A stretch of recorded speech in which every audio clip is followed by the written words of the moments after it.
기도하시고 찬양 드리겠습니다. 사랑의 하나님 감사합니다. 오늘 주 앞에 나오게 하시니 감사합니다. 주님의 부르심에 힘입어 주 앞에 나옵니다. 주의 이름을 찬양하고 주님께 예배합니다. 주님의 말씀을 듣고 말씀으로 기도하고 결단하고 살아가기를 원합니다. 주의 시간 우리와 함께하여 주시옵소서. 역사하여 주시옵소서. 예수 그리스도 이름으로 기도합니다. 아멘. 찬송가 430장 찬양 함께 드리시겠습니다.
꽃이 피는 들판이나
428장 1절과 4절만 찬양하시겠습니다.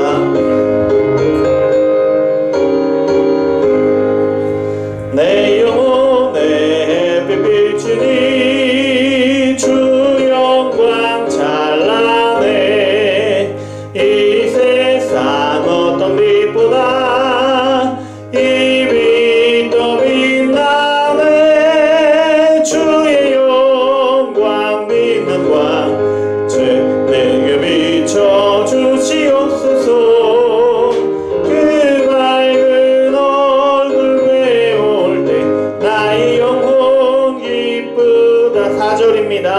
내 영혼에 희락이 있고 큰 소망 넘치네. 주 예수 복을 주시고 또 내려주시네. 주의 영광 빛난 광채 내게 비춰 주시옵소서.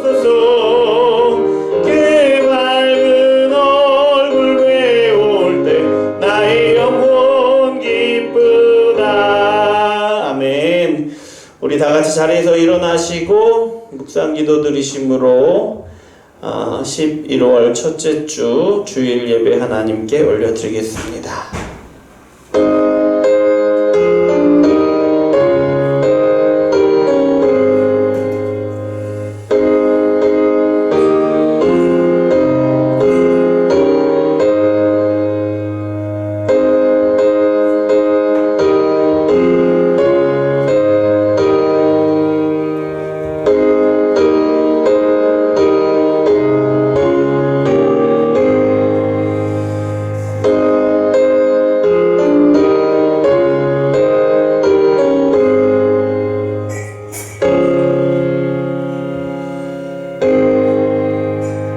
사랑의 하나님 감사를 드립니다. 주 앞에 다시금 부르셔서 말씀을 깨닫게 하시고 우리의 삶을 세워주실 것을 믿고 감사를 드립니다. 아버지 하나님, 우리가 하나님 앞에 온전히 드려지기를, 우리 온 교회가 온전히 한 몸으로 연합하여 하나님의 기뻐하신 예배를 드리도록 주여 이 시간 역사하여 주시옵소서. 예수 그리스도 이름으로 기도드립니다. 아멘. 이 시간 우리가 한 주간 우리의 삶을 돌아보시면서 회개의 기도를 드리겠습니다. 사랑의 하나님 아버지 감사합니다. 우리를 사랑하셔서 이렇게 주 앞에 나오게 하시니 감사를 드립니다. 주님의 은혜임을 고백합니다. 아버지 하나님, 우리의 삶을 돌아봅니다. 한 주간 우리가 살아올 때에 아버지 하나님, 우리가 얼마나 많이 하나님을 기억하고 살았는지요. 아버지 하나님, 우리 은혜 보기 좋은 어떤 것에 우리가 마음을 빼앗겨서 우리가 누구인지, 우리가 어떻게 삶을 살아야 하는지를 잊어버리고 살았습니까? 그것이 무엇이든 아버지 이 시간 주님 앞에 고백하며 그 모든 것들을 내려놓기를 원합니다. 주여 역사하여 주시옵소서. 아버지 계속해서 우리가 바라는 것, 우리 육신이 원하는 것과 또 하나님께서 우리에게 주시는 것, 우리에게 충만히 채우시는 것 가운데 아버지 싸우고 또 싸워 나갈 것이 주여 아버지 하나님, 오늘도 하나님 앞에 나와 말씀을 붙들고 다시금 하나님의 뜻을 붙들고 아버지 그 싸움을 하나님의 뜻 가운데로 우리의 삶을 하나님의 뜻대로 아버지 살아가도록 싸워 이기도록 주 역사하여 주시옵소서. 한 걸음 한 걸음 정말 더딘 걸음을 걷습니다마는 그러나 아버지 하나님의 손에 붙들려서 하나님의 뜻을 이루고 아버지 하나님의 손에 붙들려서 하나님이 우리를 원하신 목적들을 이루어가는 아버지 그런 일이 아버지 이 시간 우리 가운데 시작되도록 주여 역사하여 주시옵소서. 예수 그리스도 이름으로 기도드립니다. 아멘. 자리에 앉으시고 찬송가 6장 찬양 드리시겠습니다.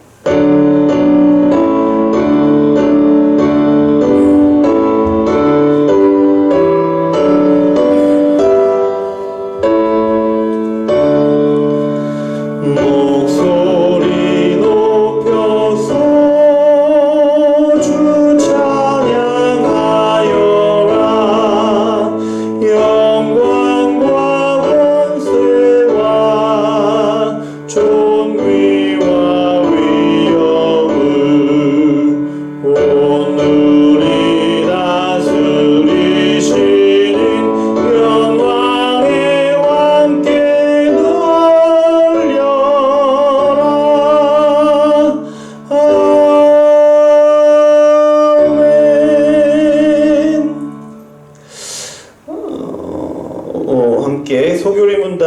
낭독하시겠습니다. 오늘은 106번입니다. 소교리 문답 106번 함께 낭독하시겠습니다.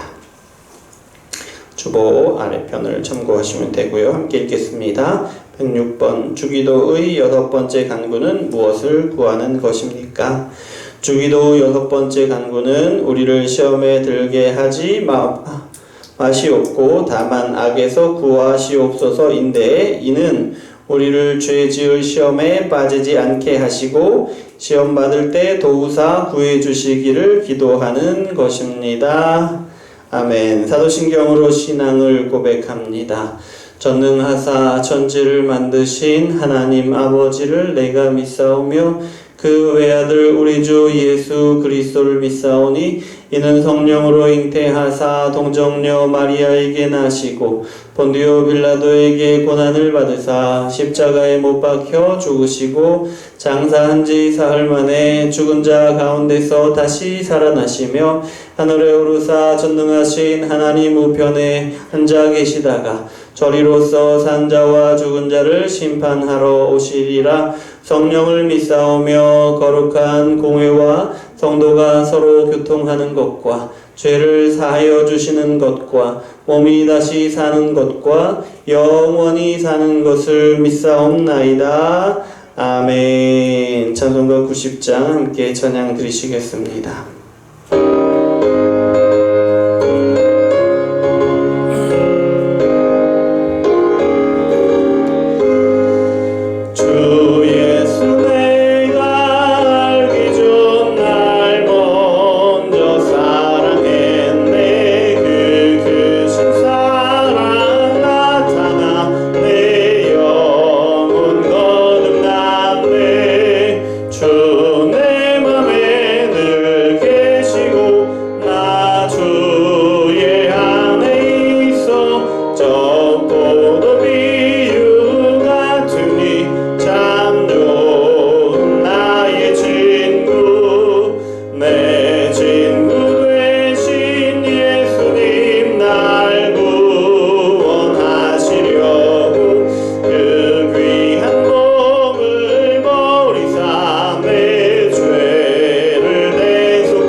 요한복음 18장 8절부터 11절까지 말씀입니다.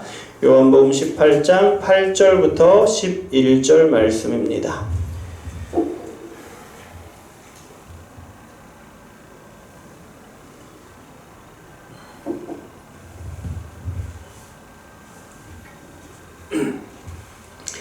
함께 읽습니다. 8절부터 11절 말씀. 예수께서 대답하시되 너희에게 내가 그니라 하였으니 나를 찾거든 이 사람들이 가는 것을 용납하라 하시니 이는 아버지께서 내게 주신 자 중에서 하나도 잃지 아니하여 싸움나이다 하신 말씀을 응하게 하려 함이러라. 이에 시몬 베드로가 칼을 가졌는데 그것을 빼어 대제사장의 종을 쳐서 오른편 귀를 베어버리니 그 종의 이름은 말고라. 예수께서 베드로더러 이르시되 칼을 칼집에 꽂으라. 아버지께서 주신 잔을 내가 마시지 아니하겠느냐 하시니라. 아멘. 사랑의 하나님 감사를 드립니다. 하나님의 은혜로 말씀 앞에 섭니다. 당당하게 자녀된 자로서 하나님께서 의롭게 하신 아들, 딸로서 주님 앞에 섭니다. 하나님, 이 말씀이 우리를 향한 말씀으로 우리의 삶 가운데 또한 우리를 통하여 이루실 하나님의 역사 가운데 그 이루어짐을 보게 하실 말씀임을 우리가 믿고 하나님 이 말씀을 듣습니다. 우리에게 무엇을 원하시는지, 우리 삶 가운데 어떤 일을 이루고자 하시는지 분명히 하나님의 뜻을 깨닫게 하시고 그 뜻을 순종함으로 이루어 드리는 놀라운 역사를 우리에게 누리게 하여 주시옵소서. 이 시간 하나님의 영이 우리 가운데 충만하게 역사하여 주시어서 주님의 뜻을 깨닫게 하시고 주님의 뜻을 우리 가운데 이루어 주시옵소서. 부족한 종에게도 성령의 충만함을 주시고 하나님의 말씀을 온전히 선포하고 하나님의 성령이 깨닫게 하시는 역사를 보게 하여 주시옵소서. 예수 그리스도 이름으로 기도드립니다. 아멘. 자, 한 주간 잘 보내셨습니까? 네. 각각 다른 상황 가운데, 환경 가운데 예배하실 것인데, 그렇지만 우리가 함께 한 마음으로 연합하여 예배하는 것임을 기억하시고, 하나님을 예배하는 것이니 우리의 몸과 우리의 마음이 흐트러짐이 없이 예배하시기를 바랍니다. 오늘은 요한복음 18장 8절부터 11절 말씀으로 베드로의 눈, 예수님의 눈이라는 제목으로 말씀을 나누기를 원합니다. 먼저 9절 말씀을 읽겠습니다. 이는 아버지께서 내게 주신 자 중에서 하나도 잃지 아니하였사옵나이다 하신 말씀을 응하게 하려 함이러라. 아멘. 하나님께서 내게 주신 자, 지금 여기 이 요한복음에서 가리키는 것은 예수님의 제자들, 12제자들을 가리키는 것이죠. 8절을 보시면 예수님이 자신을 내어주시는 장면이 나와요. 내어주시는 장면입니다. 거기서 나를 찾거든 이렇게 말씀하시지요. 나를 잡으려거든, 나를 잡거든 이라고 말씀하시면서 예수님이 한마디를 덧붙이시는데 뭐라고 덧붙이셨냐면 이 사람들이 가는 것을 용납하라 라고 말씀하십니다. 나만 체포하고 제자들은 보내라, 보내주세요가 아니라 보내라 라고 권위 있게 말씀하십니다. 예수님을 잡으려는 사람들이 몰려들었어요. 등불을 들고 횃불을 들고 무기를 들고 왔습니다. 그런데 그 사람 앞에 예수님이 그 영광을 드러내시자 어떤 일이 벌어졌습니까? 모두가 일순간에 두려움에 떨면서 땅에 엎드러졌습니다. 감히 고개를 들지 못하게 되었죠. 예. 그런데 그런 사람들 앞에 예수님이 자신을 내어 놓으십니다. 나를 잡아가라. 나를 잡아가라. 예. 하지만 제자들은 잡아가지 못하도록 하시는 거예요. 제자들을 보호하시는 겁니다. 예. 예수님의 이 말씀에 아무도 예수님을 체포하려고 그 무시무시한 무기를 들고 온 그 수많은 사람들이 아무도 거역할 수가 없었고 제자들은 체포당하지 않게 됩니다. 오직 예수님만 체포당하죠. 이제 우리가 지난주에 말씀을 나눈 부분까지죠. 예. 그런데 예수님께서 이렇게 하신 것이 우리가 9절 읽었는데요. 뭐라고 말씀하십니까?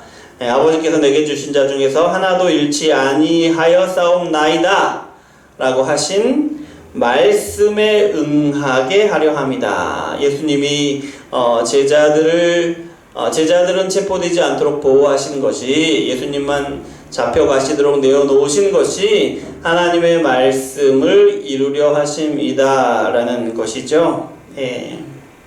그 말씀을 이루셨습니다. 역시 예수님의 모든 행하심과 마찬가지로 역시 이 상황 가운데에서도 예수님은 하나님의 말씀을 이루셨어요.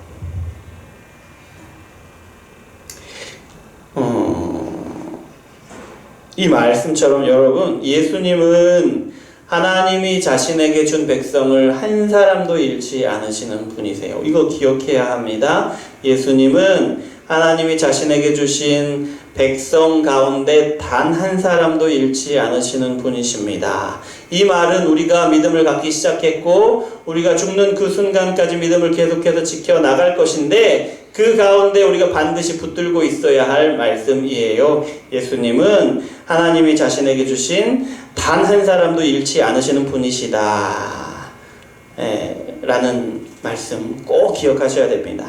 자, 오늘 말씀을 보면은 내게 주신 자 중에서 하나도 잃지 아니하였사옵나이다. 이 말씀은 지금 오늘 그 요한복음 18장 말씀을 보면 예수님에게 주신 제자들을 단 한 사람도 예수님과 함께 고난받게 하시지 않으신다, 이런 말씀인 것 같아요. 이 말씀, 이 상황을 보면.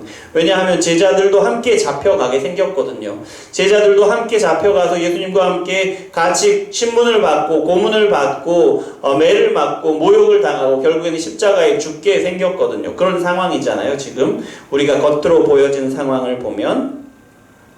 그래 하나님이 예수님께 주신 자 중에 한 사람도 잃지 않겠다라는 것은 지금 예수님과 함께 끌려가지 않게 하실 것이다, 고난받지 않게 하실 것이다, 예수님이 당하는 고난을, 그 말씀인 것 같아요.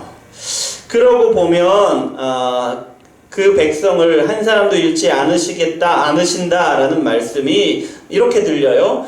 예수님의 백성이라면 예수님이 그들을 지키셔서 한 사람도 고난받게 하지 않으신다, 이런 말씀으로 들리는 것 같아요. 예, 들리는 것 같아요. 그런 뜻입니까? 하나님이 예수님께 주신 자를 한 사람도 잃지 않으셨다라는 말씀이 그런 뜻일까요? 그런 뜻은 아니고요. 그런 뜻은 아니죠. 예. 예수님의 제자들만 보세요. 예수님의 제자들도 고난을 당하게 됩니다. 고난을 당합니다. 예. 또 심지어 베드로는 십자가에 거꾸로 달려 죽임을 당하지요. 예. 만약에 예수님이 그 백성을 한 사람도 잃지 않으신다는 말이 예수님이 그 백성들에게는 고난을 당하지 않게 하신다, 이 말로 들린다면, 그 뜻이라면 나중에 예수님의 제자들이 고난을 받는 것은 어떤 의미가 되냐면 예수님이 제자들과 함께 계시지 않기 때문에 고난을 받게 되는 것이 되어버리는 거죠. 예. 근데 그게 아니라는 거예요. 예수님이 물론 이제 승천하셔서 제자들과 함께 계시지 않았지만 예수님의 영인 성령 하나님이 계속해서 제자들과 함께 계셨잖아요. 그래서 이제 맞지 않는 일이다, 맞지 않는 말이다 라는 것이죠. 그러면은 제자들을 잃어버리지 않으신다, 하나님이 주신 자들을 잃지 않으신다라는 말은 무슨 말이냐, 이런 말이라는 거예요. 제자들의 영혼을 구원하신다, 하나님이 주신 사람들의 영혼을 구원하신다라는 그런 말씀입니다. 무슨 말이냐, 제자들은요 아직 고난받을 때가 되지 않았습니다. 예. 무슨 말입니까? 제자들이 지금 예수님과 함께 다니면서 많은 고난을, 어려움을 당하고 있지 않습니까? 그런 의미의 고난이 아니고요, 지금 예수님이 당하려고 하시는 그 고난, 하나님의 뜻을 온전히 이루시기를 원하시는, 하나님의 뜻을 이루시는 것으로 당하는 그 고난을 제자들은 아직 받을 때가 되지 않았다라는 겁니다. 아직 제자들의 때가 이르지 않은 거죠. 하나님의 영이 제자들에게 임하시면, 그래서 제자들이 하나님의 뜻을 깨닫게 되고 그 뜻을 이루어가게 될 때가 오는데, 그때가 아직 이르지 않았다는 거예요. 하나님의 영이 제자들에게 임하시게 되면, 그때가 되면 하나님의 영, 성령이 제자들에게 하나님의 뜻을 이루게 하실 것이고, 또 그렇게 하나님의 일을 이루어 가면서 고난을 당하게 하실 것인데, 지금은 성령께서 계시지 않고 또 그러니 당연히 감당할 능력도 없는 거죠. 그래서 예수님의 제자를 보호하신다라는 거예요. 아직 때가 되지 않아서 감당할 수 없는 일이기 때문에 예수님이 그 일을 당하게 두지 않으신다. 그렇게 하심으로써 그 영혼을 보호하신다라는 그런 뜻이죠. 그리고 예수님이 이제 그 제자들을 보호하시는 것은 잃지 않으시려는 것은 또 그 일이 지금 당하고자 하는 예수님의 일이 제자들과 함께 당할 일이 아니고 예수님 홀로 감당하셔야 하는 일이기 때문에 그렇게 홀로 당하시는 것이 하나님의 뜻이기 때문에 예수님이 그 순간 제자들을 보호하시는 것이죠. 자,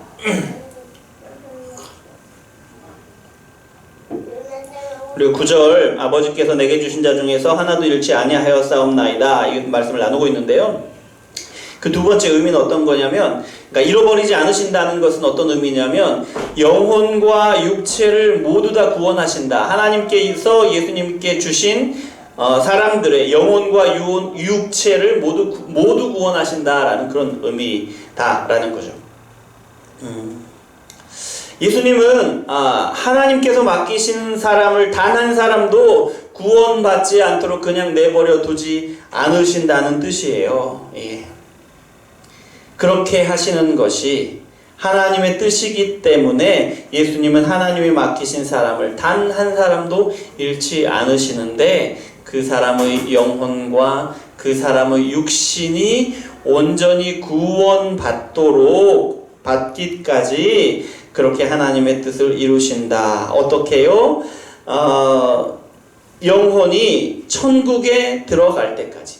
우리가 죽을 때 우리의 영혼은 천국에 들어가잖아요. 우리의 영혼이 천국에 들어갈 때까지 그렇게 보호하신다라는 의미죠. 자, 그러면 우리가 죽으면 우리의 영혼이 천국에 들어가잖아요. 그러면 우리의 영혼만 구원하시는 것이 되잖아요. 우리 육신은 썩어져 버리는데요. 예, 그래서 그것이 끝이 아니고요. 끝이 아니고 예수님이 재림하실 때가 되면 이 땅에서 썩어져 버린, 완전히 흙으로 돌아가 버린 우리의 몸이 부활을 하게 되는데요. 그날이 되면 천국에 있는 우리의 영혼과 이 땅에서 썩어져 버린, 흙이 되어버린 우리의 육신이, 부활한 우리의 육신이 온전한 하나를 이루어서 온전한 육체가 되어서 영원한 하나님의 나라에 들어가서 영원한 하나님의 나라를 누리게 하신다라는 거예요. 그것이 무슨 말이냐? 예수님이 하나님이 주신 사람들을 하나님이 주신 자 중에서 하나도 잃지 않으신다라는 말의 의미이다라는 거죠.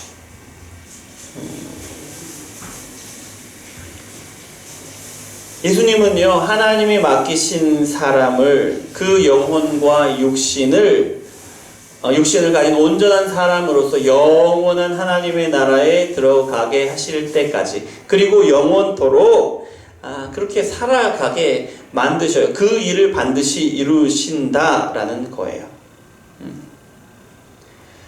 그 일을 이루시는데 예수님의 지금 제자들, 그 위기 가운데 있는 제자들 있잖아요. 예수님은 잡혀가고 제자들도 잡혀가게 될 상황에 있는 제자들, 이 제자들뿐만이 아니라 모든 그리스도인에 대해서, 하나님께서 예수님께 맡긴 모든 그리스도인에 대해서, 그리고 특히 이 자리에 지금 우리 말씀을 나누고 있는 저와 여러분에 대해서 그렇게 끝까지 우리의 영혼과 우리의 육신을 온전히 구원하셔서 영원한 하나님의 나라에 들어가기까지 그 일을 이루신다. 반드시 이루신다. 라는 그런 말씀이다라는 것입니다.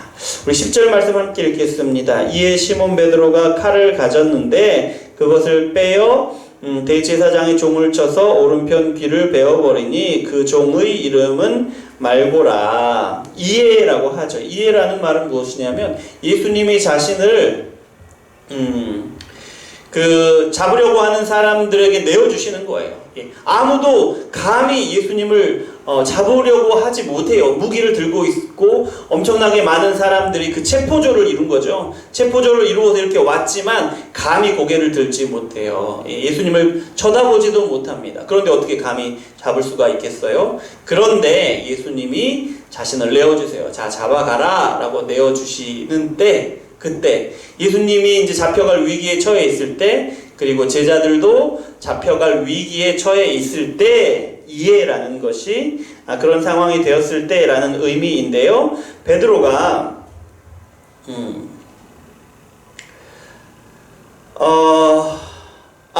그때 그러니까 이런 상황인 거죠. 자, 그 엎드려져서 두려워 떨고 있는 사람들이 자 잡아가라, 나를 잡아가라 하니까 한 사람 두 사람 고개를 드는 거죠. 그리고 좌우를 살피는 거죠. 이 무슨 말인가? 우리가 잡아갈 수 있는가? 그러다가 조심스럽게 자리에서 일어나죠. 그리고 예수님을 잡으려고 정말 잡으려고 다가오죠. 멈칫멈칫하면서 다가오겠죠. 그 중에서 대제사장의 종 말고가 가장 이제 선두에 있었던 것 같아요. 예. 그렇게 다가오는 모습을 보면서 마침 칼을 차고 있던 베드로가 반사적으로 말고를 쳐요. 말고를 쳐서 말고의 귀가 떨어져 나갑니다. 자, 예수님이 잡아가라 하셨는데 베드로가 칼을 휘둘러요. 예, 그 순간 어떤 상황이 연출됐겠어요? 아수라장이 벌어졌겠죠. 예. 그 귀가 떨어져서 비명을 지르는 사람 말고가 있었겠고, 또 씩씩대고 있는 그 분노를 못 이겨서 씩씩대고 있는 베드로가 있을 것이고, 또 그 상황을 어정쩡하게 보고 있는 제자들과, 또 어떻게 할 줄 몰라 망설이는 그 병사들, 군인들, 예, 아수라장이 벌어졌겠죠. 예. 이때 예수님이 이제 정리하셔요. 상황을 정리하시는데 그 말씀이 11절입니다. 함께 읽겠습니다. 예수께서 베드로더러 이르시되 칼을 칼집에 꽂으라. 아버지께서 주신 잔을 내가 마시지 아니하겠느냐 하시니라. 베드로는 예수님이 잡혀가시는 것을 용납할 수가 없어요. 예. 예수님을 지키려고 마침 손에 들고 있던 날이 잘 선 칼을 휘두르는 거예요. 예. 베드로의 결기가 대단하죠. 단 한순간 망설이지 않습니다. 망설이지 않고 그 날카로운 칼을 말고의 귀에 예수님을 잡으려고 다가오는 말고의 귀를 쳐버립니다. 그 일로 이제 모두가 이러지도 저러지도 못하는 그런 긴장 상태가 되는 건데요. 예. 그러면 그런 상황이 되면 예수님과 제자들이 빠져나갈 틈이 생기는 거잖아요. 예. 우왕좌왕할 때. 최소한 적어도 예수님만은 피신시킬 수 있는 거잖아요. 아마 이것이 베드로의 생각이었을 겁니다. 하지만 예수님은 베드로의 이런 행동을 제지하셔요. 칼을 칼집에 꽂으라. 그냥 칼만 꽂으라는 것이 아니에요. 베드로의 그 생각을 멈춰라 라는 거죠. 그리고 본문에 나오지는 않지만 베드로가 잘라버린 말고의 귀를 이렇게 다시 붙여주시죠. 그리고 말씀하십니다. 아버지께서 주신 잔을 내가 마시지 아니하겠느냐. 무슨 말씀이냐? 칼을 들고 예수님을 지킬 때가 아니라는 것이죠. 오히려 하나님이 주신 잔을 마시기 위해서 예수님 자신을 내어주셔야 하는 때다라는 그런 말씀인 거예요. 여러분, 베드로가 예수님의 말씀에 귀를 기울였다면 칼을 휘둘러서 말고의 귀를 베지는 않았을 거예요. 최소한 베드로가 예수님이 행하시는 일을 주의 깊게 면밀히 살펴보았다면 베드로는 지금 예수님이 자신을 잡아가라고 내어주시는 이 일이 칼로 막아설 일은 아니다라는 정도는 알 수가 있었을 거예요. 예. 하지만 베드로는 그러지 못했다라는 거죠. 마가복음 14장 38절을 보면 이런 말씀이 나와요. 읽어드릴게요. 시험에 들지 않게 깨어있어 기도하라. 잘 아는 말씀이죠. 시험에 들지 않게 깨어있어 기도하라. 어떤 상황 가운데 하신 말씀입니까? 겟세마네 동산에서 예수님이 땀방울이 핏방울이 되도록 기도하십니다. 기도하시고 내려오셨는데 제자들이 자고 있죠. 예, 자고 있죠. 그런 제자들을 보시면서 예수님이 하신 말씀이 이 말씀이에요. 시험에 들지 않게 깨어있어 기도하라. 하지만 베드로는 이 말씀을 기억하지 못했어요. 깨어있어서 하나님이 예수님을 통해서 이루시는 일, 하나님의 섭리를 보아야 하는데 보지 못했다라는 거죠. 그래서 베드로는 칼집에 있어서 언제든지 사용할 수 있는 잘 드는 칼을 휘두르는 거예요. 손에 잡기 쉬운 칼을 휘두르는 거예요. 그런데요, 베드로가 깨닫지는 못했지만 베드로가 분명히 눈으로 보았거든요. 예수님이 자신의 그 영광을 드러내시는데 그때에 예수님을 잡으려던 사람들, 그 많은 체포조들이 그 무서운 무기를 들고 예수님을 놓치지 않으려고, 발견하지 못하는 일이 없도록 횃불을 들고 등불을 들고 몰려왔던 그 사람들이 예수님의 영광을 드러내시는 그 단 한순간에 모두가 땅에 엎드려서 벌벌 떨면서 고개도 들지 못하는 그 모습을 보았거든요. 베드로가 아무도 예수님을 맞서지 못한 예수님이 가진 그 권위 앞에서 분명히 이 상황을 보았는데 베드로가 이 상황을 깨어서 볼 수 있었다면 베드로는 최소한 이 사실을 알았겠죠. 그들이 가진 무기가 예수님 앞에는 아무런 쓸모가 없었다, 아무런 위협이 되지 못했다 정도는 알았을 거란 말이죠.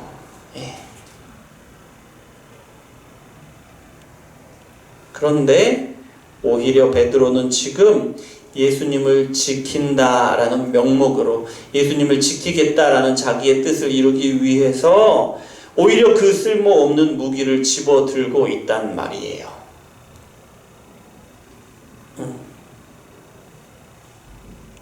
예수님은 베드로의 이 어리석은 행동을 제지하십니다. 제지하십니다. 이런 의미죠. 너의 그 행동은 오히려 내가 하나님의 뜻을 이루는 것을 막아서는 일일 뿐이다 라는 거죠. 베드로에게 그 말씀을 부드럽게 하시는 거예요. 칼을 칼집에 꽂으라 라는 말씀으로. 우리 여기서 잠깐 예수님의 영광에 대해서 잠깐 살펴볼 건데요. 자신을 잡으려는 사람들 앞에서 예수님이 영광을 드러내시죠. 그러자 사람들이 그 영광 앞에서 벌벌 떨고 두려워하는 것을 보았어요. 그런데 예수님의 영광을 보고 이제 사람들이 보인 반응인데요. 예수님의 영광은 두 가지 측면이 있어요. 뭐냐면 한 가지 측면은 완전한 우월성이에요. 예수님의 그 영광을 보았을 때 칼을 들고 횃불을 들고 등불을 들고 예수님을 절대로 놓치지 않겠노라고 혈안이 되어서 쫓아온 그 많은 군인들이었지만 예수님의 영광 앞에서 단 한순간에 모든 사람이 엎드러져서 두려워서 벌벌 떨게 되었어요. 그것이 예수님의 영광이에요. 사람의 어떤 힘이나 어떤 무기도 도무지 범할 수 없는 그 영광이다 라는 거죠. 이것이 예수님의 영광의 한 모습. 누구도 범할 수 없는 우월한 탁월한 그것이 예수님의 영광이에요. 그런데 또 한 가지 영광은요, 어떤 영광이냐면 완전한 순종, 예수님의 완전한 순종으로 드러나는 영광이 또 다른 영광이에요. 예수님이 아버지의 뜻을 복종하시되 아무런 불평 없이 아버지의 손에서 고통과 슬픔의 잔을 받으시는 것,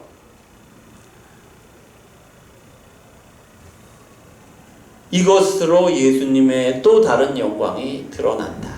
예수님의 영광은 예수님의 그 우월함, 탁월함을 드러내시는 것과 완전히 순종하는 것이다. 그것으로 예수님의 영광이 드러난다라는 건데요. 그렇게 예수님의 영광을 드러내시기 위해서 지금 예수님이 자신을 내어주시는 거예요.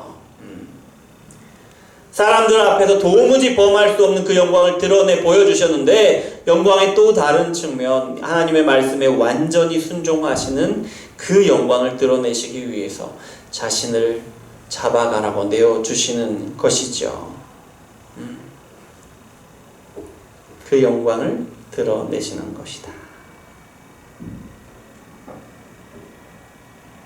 그리고 그것을 예수님이 다른 표현으로 아버지께서 주신 잔을 마신다 라고 말씀을 하시는 거예요. 그 뜻에 순종하시는 것이, 하나님의 뜻에 순종하시는 것이 예수님의 영광을 드러내는 것이다. 여기서 지금 예수님이 말씀하시는데 아버지께서 주신 잔이라고 말씀하시죠. 그 아버지께서 주신 잔이라는 것은 지금 보면 십자가를 포함한 예수님의 고난, 예수님의 슬픔의 잔을 의미하는 것 같아요. 예. 문맥상 그렇죠. 예수님이 이제 고난받고 십자가에 죽으시는 것을 가리키는 것 같잖아요. 그런데 원래 이 잔이라는 표현은요, 이 고난의 잔만을 드러내는 것이 아니라 하나님의 섭리 전체를 나타내는 표현이에요. 이 잔이라는 것이. 그래서 시편을 보면 구원의 잔이라는 말을 써요. 또 예레미야를 보면 위로의 잔이라는 표현을 사용하고요. 또 다시 시편과 예레미야의 고난의 잔, 진노의 잔이라고 표현하기도 한다는 거예요. 그러니까 구원하시는 것, 위로하시는 것, 또 고난과 진노를 받으시는 것을 잔이라고 표현한다라는 거예요. 그러니까 그건 무슨 말이냐? 하나님이 섭리하시는 것을 이 잔으로 표현한다.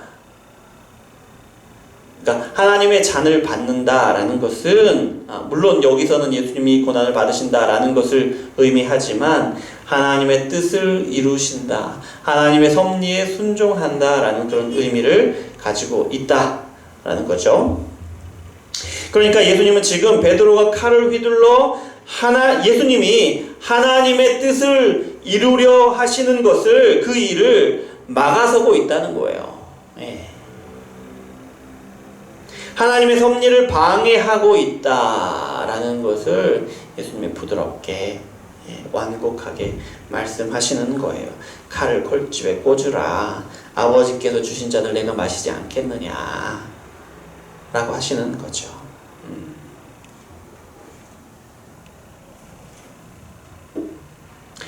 하나님의 뜻을 이루는 일에 어찌하여 나를 내어드리지 않을 수가 있겠니? 이런 말씀인 거죠. 지금 베드로의 눈에 베드로가 보기에 중요한 것은 예수님을 보호하는 일입니다. 그래야 예수님이 살 수 있고요. 그래야 예수님이 하나님의 말씀을 계속해서 선포하실 수 있고, 병든 사람을 치유하실 수 있고, 그래서 많은 사람들을 제자 삼아서 하나님의 말씀대로 살아가게 하실 수 있잖아요.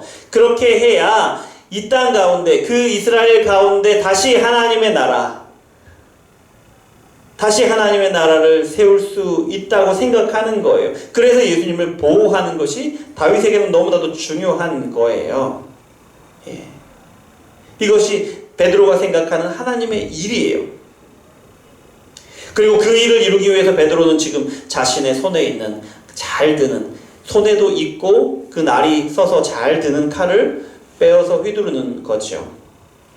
근데 어떻습니까? 예수님의 말씀을 들으니까 그 일이, 베드로 입장에서 하나님의 뜻을 이루려고 하는 그 일이 오히려 하나님의 섭리를 막아서는 꼴이 되었다라는 거예요. 왜 그럴까요? 왜? 예수님의 말씀에 귀를 기울이지 않았기 때문에 그렇다는 거예요. 여러분 이건 분명히 들어야 합니다. 우리가 하나님의 말씀에 귀를 기울이지 않는다면, 하나님의 말씀을 깨닫지 못하고 하나님의 뜻을 깨닫지 못하면 우리의 열심도 오히려 하나님을 막아서는 것이, 하나님의 일을 막아서는 것이 될 수 있다는 거예요. 또 베드로는 예수님의 행하심을 유의하여 보지 못했어요. 예수님의 말씀에 귀를 기울이지 못했고 예수님의 행하심을 유의하여 보지 못했어요. 왜요? 깨어있지 못했기 때문에. 왜요? 깨어있어서 기도하지 못했기 때문에. 예수님의 말씀을 온전히 깨닫고 기억하는 일에 실패했고 예수님의 행하시는 하나님의 일을 보지 못한 거예요. 오히려 베드로의 눈에는 인간적인 원수들이 그 눈에 보였고 그들에 대해서 인간적인 방법으로 대적한 거예요. 그것이 베드로였죠. 하지만 예수님은 다르셨죠. 예수님은 다릅니다. 당연히 예수님이니까 다르죠. 다를 수밖에 없죠 라고 생각하겠지만 예수님이 우리의 모범이 되신다는 것을 생각하면서 예수님의 행하심을 보면요, 예수님은 하나님의 뜻에 집중하셔요. 하나님의 뜻에 집중하셨어요. 예수님의 행하심은 하나님의 뜻을 이루는 일에 온통 집중되어 있으세요. 네. 베드로와는 완전히 다르죠. 우리는요, 베드로의 눈, 그리고 예수님의 눈, 베드로의 행함과 예수님의 행함의 그 다름을 볼 수 있어야 합니다. 네.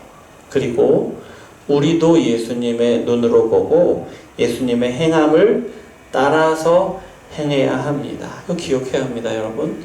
예수님의 눈으로 보고 예수님의 행함을 따라 행해야 합니다. 그럼 어떻게 우리가 예수님의 눈으로 보고 예수님의 행함을 따라 행합니까? 여러분, 우리의 삶 가운데 하나님의 뜻을 보아야 해요. 우리의 삶 가운데 하나님이 우리의 삶 가운데 이루어 가시는 일들을 볼 수 있어야 한다라는 거예요. 물론 이 일은 성령 하나님이 우리 가운데 보게 하시고 깨닫게 하시는 것이에요. 예. 그래서 우리는요, 성령 하나님이 역사하시는 대로 우리의 삶 가운데 이루어 가시는 하나님의 역사를 보아야 한다 라는 거예요. 그런데 우리가 자칫 잘못하면 어떻게 됩니까? 베드로의 눈으로 우리의 삶을 보게 되지요. 베드로처럼 우리 손에 잘 드는 칼 하나 혹은 두 개씩 가지고 그거를 휘두르기에 되는 거예요. 우리가 생각하는 하나님의 일, 하나님께서 우리의 삶 가운데 이런 일을 이루실 거야, 우리의 생각으로 결론을 짓고 우리가 동원하기 쉬운 그런 수단으로 마치 우리가 하나님의 뜻을 이루는 그런 사람처럼 그렇게 당당하게 결기 있게 그렇게 하게 될 것이다 라는 거예요. 그 일이 오히려 하나님의 일을 막아서고 하나님의 섭리를 막아서는 것인데도 말입니다. 그러면서 이제 생각하겠죠. 나는 하나님의 일을 한다고. 그렇게 말을 하고 다닐 거예요. 나 이렇게 열심히 있다고. 나뿐만 아니라 다른 사람들도 그 열심에 동참하게 하겠죠.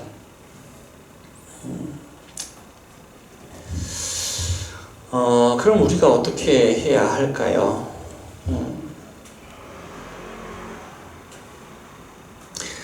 예수님의 이 말씀을 기억해야 합니다. 예, 시험에 들지 않게 깨어있어 기도하라.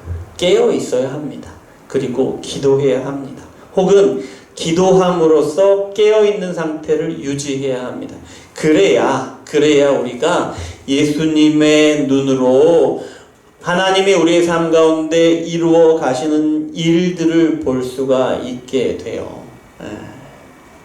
우리가 예수님을 믿으니까 당연히 하나님의 뜻을 볼 수 있지, 당연히 우리 삶 가운데 이루시는 일을 볼 수 있지가 아니라는 거예요. 우리가 깨어있어 기도할 때, 기도함으로 깨어있을 때 하나님이 우리 삶 가운데 이루시는 일을 보게 된다라는 거예요. 그리고 또 우리가 예수님의 행하심을 기억해야 합니다. 보세요.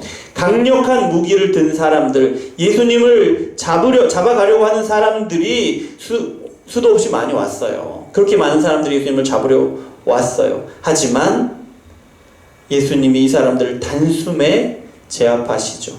그 자리에 엎드려 벌벌 떨게 하시잖아요. 예. 그런데 그렇게 예수님의 권위로 단 한순간에 압도해 버리시는 그 예수님이 자신을 잡아가도록 순순히 내어주신다는 거예요. 이것을 기억해야 합니다. 이 모습을 기억해내야 합니다.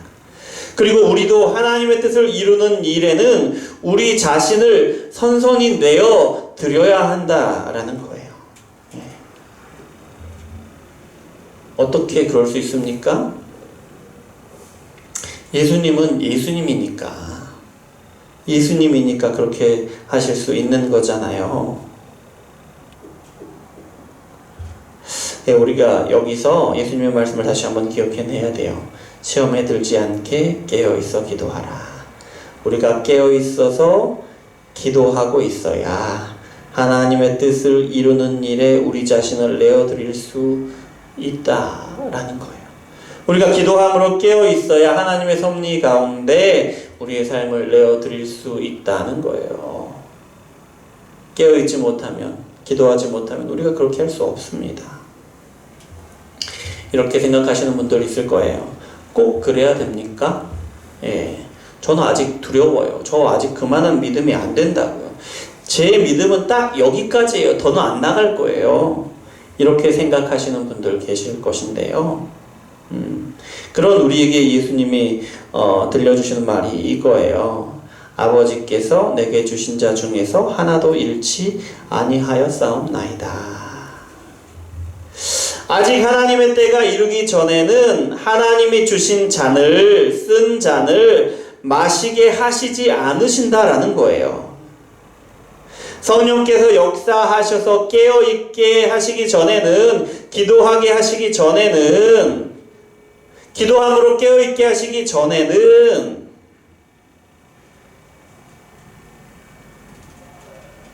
그 잔을 마시게 하지 않으신다. 우리가 예수님의 눈으로 우리의 삶 속에서 이루시는 하나님의 일을 보게 되기 전에는 항상 기도함으로 깨어있어서 예수님의 행함을 따라 우리도 행할 수 있게 되기 전까지는 고난의 잔을 마시지 않게 하신다. 하나님의 섭리를 감당하게 하시지 않으신다 라는 겁니다. 하지만 여러분, 하나님의 때가 이르러서 성령이 우리에게 임하실 때에는 우리가 예수님의 눈으로 우리의 삶 가운데 이루시는 하나님의 일을 보게 되는 것이고요. 성령이 우리를 깨어 기도하게 하실진데 예수님의 행하신 일을 우리도 행할 수 있게 되는 것입니다. 그렇게 우리의 영혼을 구원하시고 그렇게 마지막 때에 재림하실 때에 우리의 육신과 우리의 영혼이 온전하여진 채로 영원한 하나님 나라에 들어가게 하신다 라는 겁니다. 예수님이 반드시 이 일을 이루실 것인데요. 그것이 하나님의 뜻을 이루시는 것이기에 예수님이 반드시 이 일을 이루신다라는 겁니다. 말씀을 마무리합니다. 시험에 빠지는 것에 대해서 우리는 생각하기를 고난 정도로 생각하기 쉽습니다. 고난으로 인해서 넘어져 있는 상태, 좌절하고 무력해져 있는 상태를 우리가 시험에 빠지는 것이라고 생각하기가 쉽지요. 그런데 여러분, 우리 시험에 들지 않게 깨어있어 기도하라 이 말씀을 보면, 예수님의 이 말씀을 보면 시험이라는 것이 무엇인지 조금 선명해지는 것 같아요.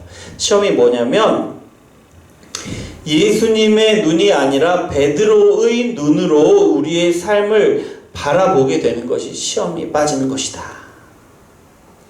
예수님의 눈이 아니라 베드로의 눈으로 우리의 삶을 바라보게 되는 것, 그것이 시험에 빠지는 것이다.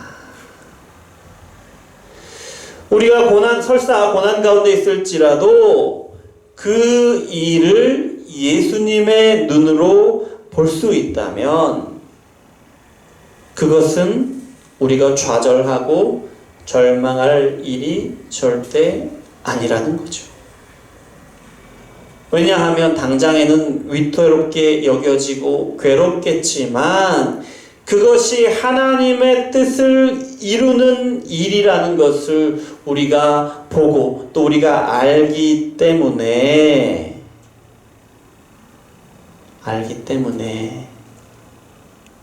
그 일이 절대로 우리를 좌절시키는 일이 될 수 없고 절망하게 할 수 없다는 거죠. 오히려 기쁨이 되는 것이죠. 아, 하나님이 내 삶 속에서 하나님의 뜻을 이렇게 이루어 가시는구나. 하지만 베드로의 눈으로 보면 어떻습니까? 그 일은 우리를 좌절하게 하고 절망하게 하고 무력감에 빠지게 하는 일이 되는 거예요. 우리 손에는 분명히 잘 드는 칼이 한 자루가 있지만 어찌할 수 없는 그런 것이 되는 거죠. 우리의 기쁨을 완전히 빼앗아 가버리는 두려운 일이 되는 거예요. 예수님이 잡혀가시고 십자가에 돌아가시고 제자들이 어떤 모습이 되었는지 한번 보세요. 3년 동안 예수님께 훈련받고 그렇게 배워왔지만, 가장 가까이서 배워왔지만 모든 것이 그들의 삶에 아무런 의미가 없는 것이 되어버렸잖아요. 무기력감에 빠져버렸잖아요.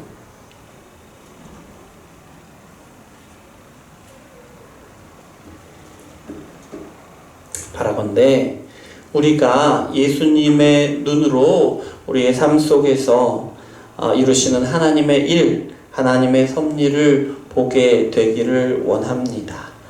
그리고 우리도 예수님처럼 하나님의 섭리를 위해 우리의 삶을 순순히 내어드릴 수 있게 되기를 원합니다. 어떻게요? 이 일을 위해서 깨어서 기도하고 기도함으로 깨어 있어서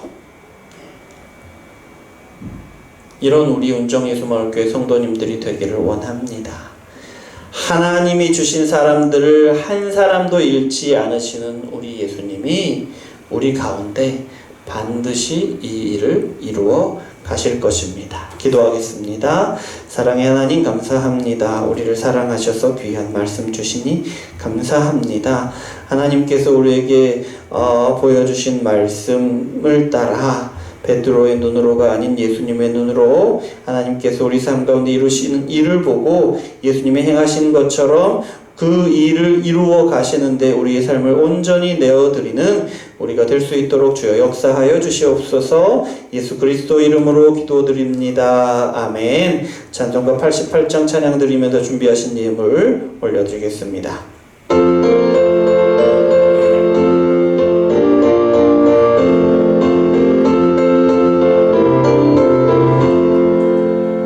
나의 진정 사모하는 친구가 되시는 구주 예수님은 아름다워라.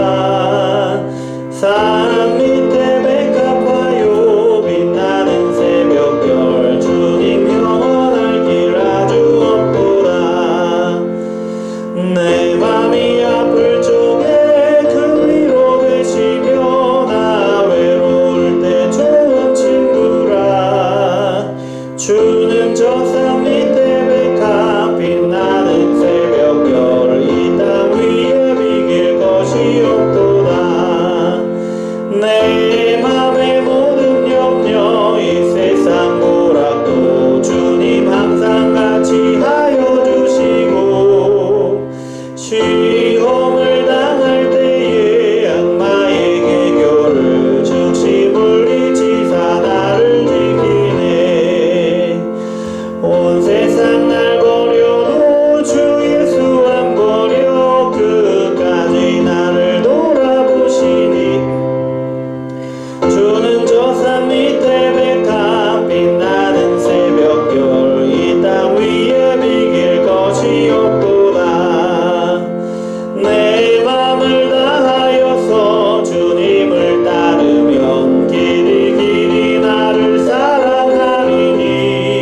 조금 된 관계로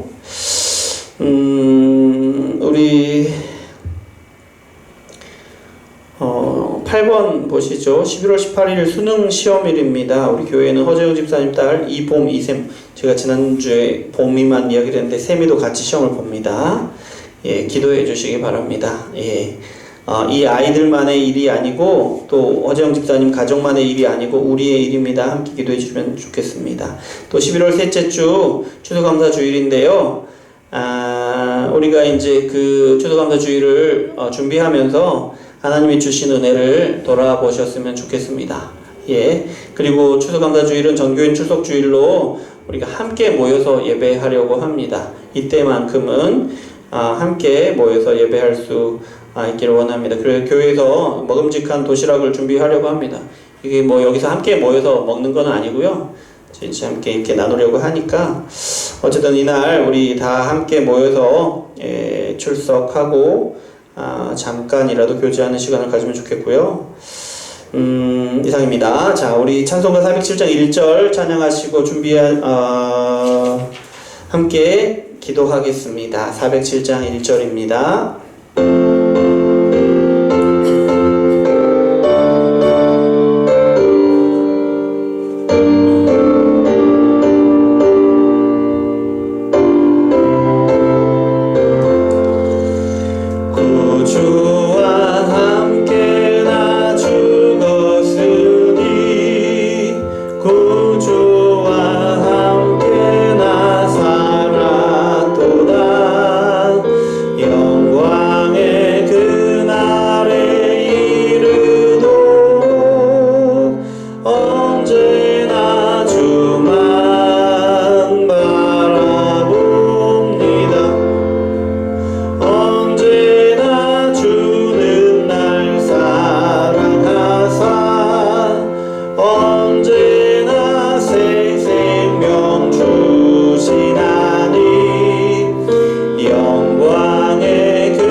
기도할 텐데요. 말씀을 생각하면서 기도하겠습니다. 하나님, 우리가 깨어서 기도할 수 있기를 원합니다. 우리가 기도함으로 항상 깨어있기를 원합니다. 그래서 우리가 예수님이 하시는 말씀, 예수님이 행하신 일에 우리가 주목하여서 하나님께서 우리 삶에서 이루시기를 원하시는 뜻이 무엇인지를 분별하게 도와주시옵소서. 예수님이 우리의 삶 가운데 이루어지기를 원하시는 일이 무엇인지, 또 우리가 어떻게 살기를 원하시는지 우리가 예수님의 말씀을 통해서 삶 가운데에서 보게 하시기를 원합니다. 그래서 우리가 정말 우리의 삶으로 하나님께서 이루시는 뜻을 보게 하시고, 그렇게 우리를 구원하시는 하나님의 역사에 우리도 동참하고, 또한 하나님께서 구원하시는 영혼들을 구원하시는 그 일들을 우리도 보게 하여 주시옵소서. 함께 기도하겠습니다. 사랑의 하나님 아버지, 감사합니다. 우리를 사랑하셔서 이렇게 주님의 말씀 앞에 나오게 하시고 깨닫게 하시고 아버지 그 말씀으로 우리 삶을 붙들게 하시니 감사를 드립니다. 주여 아버지 하나님, 우리가 기도함으로 깨어있기를 원합니다. 깨어있어서 기도하기를 원합니다. 그래서 우리가 예수 그리스도의 말씀을 귀 기울이게 하시고, 그래서 우리가 예수님의 행하심을 보게 하여 주시옵소서. 아버지 하나님, 그래서 우리의 삶을 향한 하나님의 뜻이 무엇인지 예수님의 음성으로 듣게 하시고, 또한 우리의 삶 가운데 이루기를 원하시는 그 모습을 예수님의 행하심을 통해 보게 하여 주시옵소서. 예수님은 절대로 우리를 그냥 내버려 두시지 않으시는 분이심을, 우리의 영혼을 구원하시고 우리 육신을 구원하시되 이 땅 가운데 절대로 좌절하고 쓰러지고 넘어져서 무너지는 일이 없도록 하시고, 우리 구원이 실패하지 않게 하시고 끝까지 우리를 구원하시되 영원한 하나님의 나라에 들어가게 하심을 우리가 믿습니다. 주여 아버지 하나님, 그래서 우리가 어떤 상황 가운데에서도 당당하게 일어서게 도와주시고, 어떤 상황 가운데에서도 하나님의 뜻을 보게 하시고 그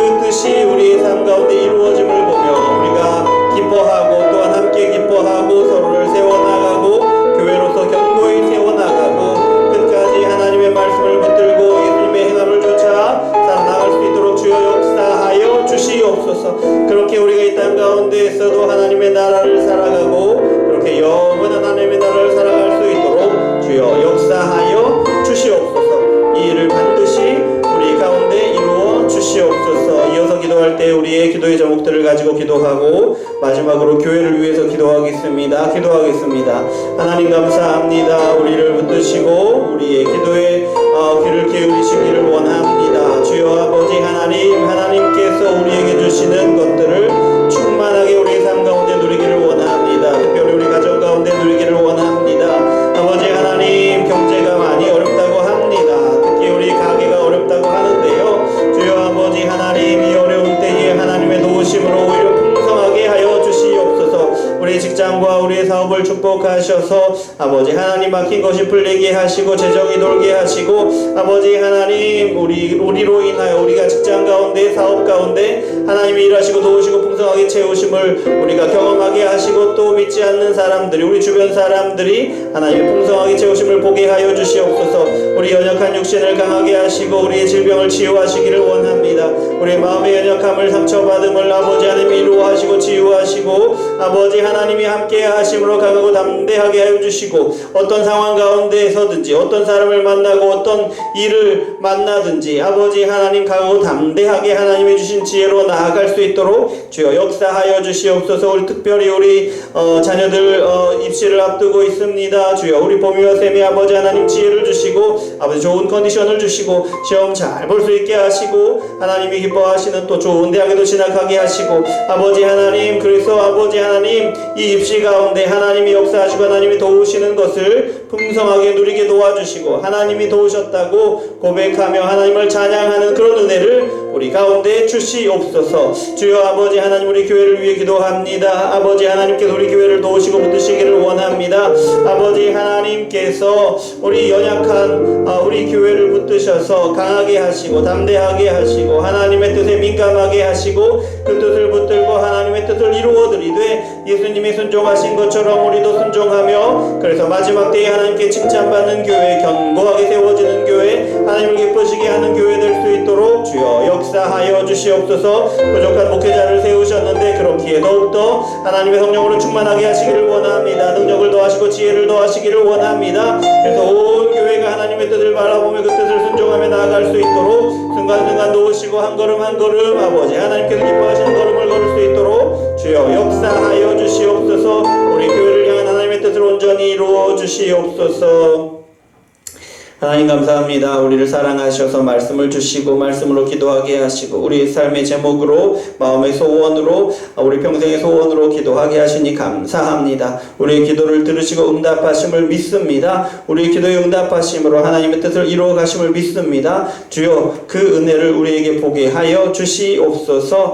아버지 하나님께서 은혜로 주셔서 아버지 이 자리에 나올 때 빈손으로 나오지 않고 하나님께 예물 드립니다. 우리에게 주신 것이 우리가 누리는 모든 것이 하나님이 주신 것이고 하나님이 충만하게 누리게 하신 것임을 고백하며 감사함으로 드립니다. 아버지 이 예물 드리는 곳마다 하나님의 역사가 끊임없이 일어나고 하나님의 구원의 역사로 인하여 새롭게 생명을 얻는 자들이 많이 나타나서 아버지 그렇게 함께 하나님을 찬양하고 하나님께 영광 돌리며 교회가 견고히 세워져서 하나님의 뜻을 온전히 이루어가는 그 역사를 이루어 주시옵소서. 예수 그리스도 이름으로 기도드립니다. 아멘. 그리스도의 은혜와 하나님의 사랑과 성령의 교통하심이 오늘 말씀을 듣고 하나님의 말씀에 귀를 기울이고 예수님 행하심을 따라 하나님의 섭리에 우리 삶을 온전히 내어 맡기기를 원하는 여기 모인 우리 온정예수마을교회 모든 성도님들과 또 온라인으로 함께 예배하는 모든 성도님들과 영원토록 함께 있을지어다. 아멘.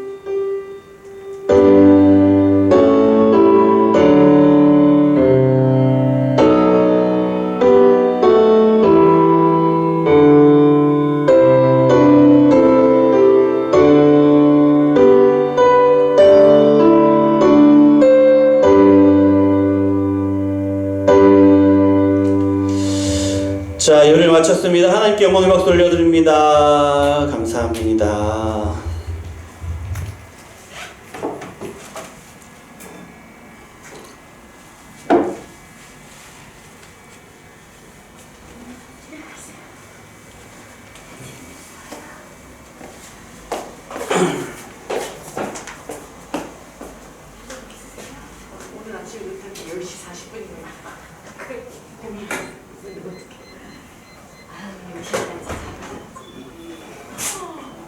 너무 일찍 일어났거든.